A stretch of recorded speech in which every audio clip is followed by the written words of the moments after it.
Në Kosovë, parlamenti pritet të mblidhet nesër për të zgjedhur presidentin e ri. Seanca për zgjedhjen e presidentit mbahet në një situatë të rëndë politike në cilën po kalon Kosova, që nga shtatori i vitit kaluar. Opozita ka parlemëruar se do të provojë me çdo mënyrë të pengojë zgjedhjen e kryetarit të Partisë Demokratike Hashim Thaçi në postin e presidentit. Nga Prishtina njofton korrespondenti ynë Besim Abazi. Parlamenti i Kosovës pritet të mblidhet të premten për të zgjedhur presidentin e ri me gjithë kundërshtimin e partive opozitare, të cilat që nga e martën vendosur në sheshin përballë qeverisë dhe parlamentit për të kundërshtuar këtë zgjedhje dhe për kërkuar rrëzimin e qeverisë.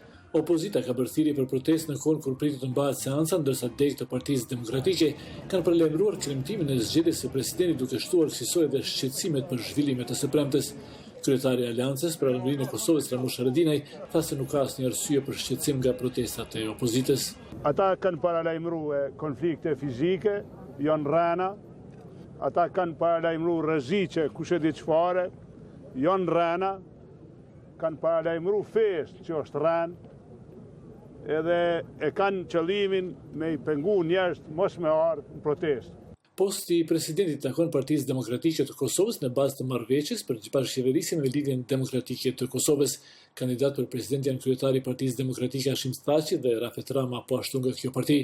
Zgjedhja e presidentit, sipas kushtetutës, kërkon të paktën 2 kandidatë dhe për të mund konkurrojë çdo qytetar i Kosovës i moshës mbi 35 vjeç dhe i cili siguron nënshkrimet e 30 deputetëve. Një deputet mund nënshkruajë vetëm për një kandidat. Kushtetuta parashet 3 mundësi votimi të njëpasnjëshme. Në 2 të parët, fituesit i duhen 80 vota, përkatësisht 2/3 të votave të 120 deputetëve.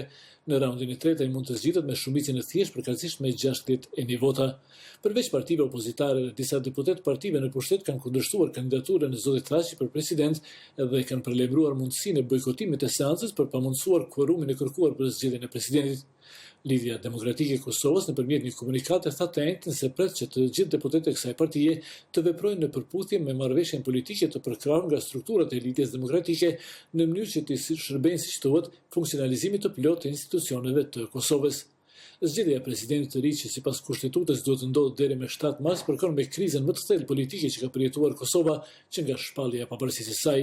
Opozita u hodh në protesta në parlament dhe jashtë për të kundërshtuar marrëveshjet e arritura për një gjysmë viti për krijimin e asociacionit komunave me shumicë serbe dhe shënimin e kufirit me Malin e Zi. Por krahas këtyre 2 çështjeve, partitë opozitare akuzojnë partitë në pushtet edhe për gjendjen e rëndë ekonomike në vend, korrupsionin dhe dështimet në politikën e jashtme. Qeveria kërkon nga opozita që shqetësimet e saj të debatohen në institucione, ndërsa akuzon atë për përpjekje të marrjes së pushtetit me dhunë. Për Zërin e Amerikës, Besim Abazi, Prishtinë.